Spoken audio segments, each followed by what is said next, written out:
বস, আমি আর পারছি না। আমাকে ছাড়ুন। আমার খুব ব্যথা লাগছে। আপনার মেশিন অনেক বড়। আমার গালে লাগা সেই আদরের জ্বালা মিলিয়ে যাওয়ার অনেকক্ষণ পরও আমার ঠোঁটে লেগেছিল তার জোর করে চেপে দেওয়া ঠোঁটের স্বাদ। কনফারেন্স রুমের দরজা বন্ধ। বাইরে অফিসের স্বাভাবিক কোলাহল। ভেতরে আমার ছটফট করা হৃদয়। তিনি আমার চুলের গোছা মুঠোয় ধরে আমার মুখটা তার দিকে ঘুরিয়ে নিয়ে বলেছিলেন, এবার বুঝেছ, পালানোর কোনো রাস্তা নেই। তুমি আমার হয়ে যাবে, এটা সময়ের ব্যাপার মাত্র। তারপর তিনি নিজের টাইটা ঠিক করতে করতে চলে গিয়েছিলেন, রেখে গিয়েছিলেন আমাকে এক নির্জন আতঙ্কের মধ্যে। আমি জানতাম এখান থেকে পালিয়ে গেলে চাকরিটা যাবে, কিন্তু থাকলে কি যে অপেক্ষা করছে। গল্পের মূল অংশ। আমার নাম নুসরাত জাহান, বয়স ২৩। ঢাকার মিরপুরে আমাদের ছোট্ট একটা বাসা। বাবা একটা প্রাইভেট কোম্পানিতে চাকরি করেন, আর আমি টানা ২ বছর বেকারত্বের পর শেষমেশ প্রিমিয়ার ফিন্যান্স লিমিটেডে সেলস এক্সিকিউটিভ পদে যোগ দিয়েছি। খুশিতে আকাশে উঠেছিলাম আমি। আমার বিভাগের প্রধান জনাব রিয়াদ চৌধুরী। বয়স ৪৯-এর কাছাকাছি হবে। চেহারায় গম্ভীর ভাব, কথায় কর্তৃত্ব। প্রথম সাক্ষাতেই বলেছিলেন, নুসরাত, এই ফিল্ডে সাফল্য শুধু হার্ডওয়ার্কে আসে না, নেয় স্মার্টওয়ার্ক। আর স্মার্টওয়ার্ক আমি নিজে হাতে শিখিয়ে দেব। শুরুটা ভালোই যাচ্ছিল। তিনি সত্যিই অনেক কিছু শেখাতেন, ক্লায়েন্ট হ্যান্ডলিং থেকে নেগোসিয়েশন, সব কিছুতেই তার কোচিং ছিল অসাধারণ। ধীরে ধীরে আমি নিজের পায়ে দাঁড়াতে শুরু করি। তাকে দেখতাম একজন আদর্শ গুরু, পথপ্রদর্শক হিসেবে। কিন্তু ৩ মাস পর ধীরে ধীরে পরিবেশ বদলাতে থাকে। রিয়াদ স্যার প্রায়ই বিকেলবেলা আমাকে একা ডেকে তার কেবিনে নিয়ে যেতেন, বলতেন একান্তে কিছু শেখানোর জন্য। শুরু হল সূক্ষ্ম স্পর্শ, আমার কাঁধে হাত রাখা, আমার হাতটা ধরে কিছু বোঝানো। একদিন বলেই ফেললেন, নুসরাত, তোমাকে দেখলে মনে হয় আমার হারিয়ে যাওয়া যৌবন ফিরে পাচ্ছে। আমি অস্বস্তিতে ভুগলাম, কিন্তু প্রতিবাদ করতে পারলাম না। চাকরিটা আমার পরিবারের জন্য খুব জরুরি। মায়ের ডায়াবেটিস, ছোট ভাইয়ের পড়ালেখা, সবকিছুর দায় আমার কাঁধে। ঘটনাটা ঘটল ওই জিতু সমাপ্তি পার্টির দিন। পুরো অফিসের প্যাটি শেষে সবাই চলে গেছে। আমি রিয়াদ স্যারের কিছু জরুরি রিপোর্ট সই করিয়ে নিতে তার কেবিনে ঢুকলাম। তিনি একা বসেছিলেন, সামনে একটা হুইস্কির গ্লাস। আমাকে দেখেই মুখে এক অদ্ভুত হাসি ফুটল। এসো নুসরাত, বসো।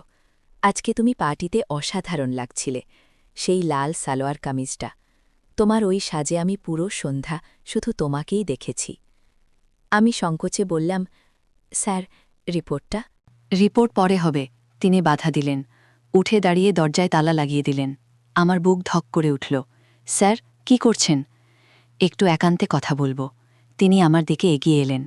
তার চোখে আমি আগে কখনো এমন তীক্ষ্ণ, ক্ষুধার্ত দৃষ্টি দেখিনি। নুসরাত, তুমি জানো আমি তোমাকে কতটা স্পেশাল ট্রিটমেন্ট দেই? অন্য কেউ তোমার অর্ধেক পারফরমেন্স করলে তাকে ৩ মাস আগেই ছাঁটাই করা হতো, কিন্তু তোমাকে আমি রক্ষা করেছি, প্রমোশন দিয়েছি। এখন তোমার পালা কিছু দেওয়ার। আমি পিছু হটতে হটতে টেবিলের ধারে এসে ঠেকলাম। স্যার, দয়া করে, আমি যেতে চাই। যাওয়ার আগে এইটা নাও, বলেই তিনি আচকামকা আমাকে জড়িয়ে ধরে আমার মুখে জোর করে চুমু দিতে লাগলেন। আমি প্রচণ্ড ধাক্কা দিয়ে নিজেকে মুক্ত করলাম। গালে একটা চড় কষলাম তার। সেই ছিল আমার সহজাত প্রতিক্রিয়া। চড় খেয়ে তিনি থমকে দাঁড়ালেন, কয়েক সেকেন্ড নিস্তব্ধ। তারপর তার মুখে ফুটে উঠল এক ভয়ানক শীতল হাসি। তিনি টাইটা ঠিক করলেন। বাহ, জ্বালাময়ী। আমি আসলে এটাই চাই। ভাবি গৃহিণী টাইপ মেয়ে আমার পছন্দ না। আমি কাঁপছিলাম ভয়ে আর রাগে। আমি সবাইকে বলবো। বলো, তিনি নির্বিকার ভঙ্গিতে বললেন। কারো বিশ্বাস করবে? এই ইন্ডাস্ট্রির কিংবদন্তি রিয়াদ চৌধুরী, নাকি এক নবাগত সেলস গার্ল? তুমি প্রমাণ কি দেবে? বলবে আমি তোমাকে জোর করে চুমু দিয়েছি? তুমি তো পার্টিতে আমার সাথে ফ্লার্ট করছিলে, সবাই দেখেছে। তুমি নিজেই আমার কেবিনে এসেছিলে রাত 10টায়। তুমি চাকরি চাও না খ্যাতি চাও? এই একটা নামে তোমার ক্যারিয়ার ধুলোয় মিশবে। আর তাছাড়া, তিনি একটু কাছাকাছি এসে নিচু গলায় বললেন, তোমার বাবার যে লোন আমি রেকমেন্ডেশন দিয়েছিলাম, সেটা কি মনে আছে? সেটা বাতিল করতে আমার এক ফোনই যথেষ্ট। তোমার পরিবার কি করবে তখন? মায়ের ডায়ালিসিস বন্ধ হয়ে যাবে? তার প্রতিটি শব্দ ছিল হিমশীতল হিসেবে। তিনি জানতেন ঠিক কোথায় আঘাত করতে হবে। আমার সমস্ত সাহস, সমস্ত রাগ যেন এক নিমিষে ঝরে পড়ল। চোখে পানি জমে এলো। আমি দেয়ালে ঠেস দিয়ে দাঁড়িয়ে রইলাম। পালানোর শক্তি নেই। তিনি দেখলেন তিনি জিতেছেন। আমি ভালোবাসি জিনিসটা জিতে নিতে। আজ যাও, কিন্তু কাল থেকে থিংস উইল বি ডিফারেন্ট। তুমি আমার হবে। সেটা মেনে নিলে তোমাকে স্টার বানিয়ে দেব, না নিলে কনসিকোয়েন্সেস জানো। আমি সেই কেবিন থেকে বেরিয়ে কিভাবে বাসায় ফিরলাম মনে নেই। সারা রাত আমার চোখে ঘুম আসেনি। পরের দিন অফিসে গিয়ে দেখি আমার ডেস্কে একটা দামি পারফিউমের গিফট বক্স, কার্ডে লেখা, yesterday was intense, let's start fresh, RC. সেই দিন থেকেই শুরু হলো আমার নরকদাস। প্রতিদিনই কোনো না কোনো বাহানা, লেট নাইট কাজ, একান্ত মিটিং। তার ইঙ্গিত বুঝতে না পারলে হতো সরাসরি শাস্তি। ক্লায়েন্ট দেয়া হবে না, টার্গেট বাড়িয়ে দেয়া হবে। আর মানসিকভাবে ভাঙতে তিনি ছিলেন সিদ্ধহস্ত। কখনো লাঞ্ছনা, কখনো মিষ্টি কথা। এই ওঠাপড়ার মধ্যে আমি নিজেকে হারিয়ে ফেলছিলাম।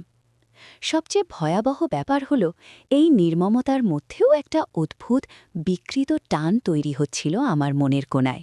এই মানুষটার অ্যাটেনশন, তার পাওয়ার, এগুলো এক ধরনের বিষাক্ত নেশার মতো কাজ করছিল। একদিন তিনি যখন আমার একটি প্রেজেন্টেশনের প্রশংসা করলেন, সারা দিন আমার মন ভালো ছিল। এটাই কি স্টকহোম সিন্ড্রোম? আমি নিজেকে ঘৃণা করতে শুরু করলাম। 1 বছর কেটে গেল এইভাবে। আমি এখন সিনিয়র এক্সিকিউটিভ, বেতন বেড়েছে, মায়ের ট্রিটমেন্ট চলছে, ভাইয়ের পড়াশোনা ঠিক আছে। কিন্তু প্রতিদিনের দাম দিতে হচ্ছে আমার স্বাধীনতা, আমার স্বাভিমান দিয়ে। রিয়াদ স্যার এখনও অপেক্ষা করছেন। তার পেশেন্স ফুরিয়ে আসছে। তিনি চান চূড়ান্ত সাবমিশন।